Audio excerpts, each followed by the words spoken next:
there, beautiful babes. It's your girl, Sweet Angel, and today I'm going to share my personal thoughts on a topic that hits close to home for many of us: the joys of being an empty nester. Are you ready to unleash your life and rediscover yourself? Let's get started. Life is all about embracing change and rolling with the punches.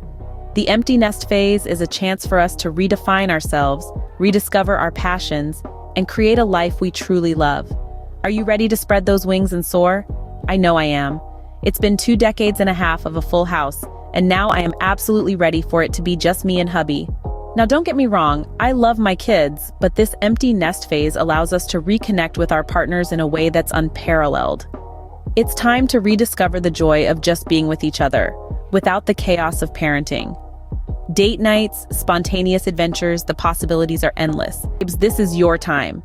It's time to dive deep into self-discovery. What hobbies did you put on hold? What dreams did you shelve for your family? Now is the moment to unleash your creativity, passion, and purpose.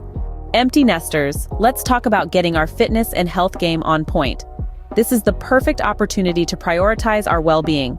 Remember, a healthy and energized you is better equipped to tackle life's adventures head-on. Now that our nests are empty, it's time to strengthen our connections with friends and extended family. Host those dinner parties, plan those weekend getaways. The bonds we build during this phase can be truly fulfilling. There you have it, beautiful babes. Embrace the empty nest with open arms and a heart full of excitement. This is your time to shine, to live life unleashed, and to create a future that lights you up. Until next time, keep pushing, stay positive, and live with purpose. Sweet Angel out.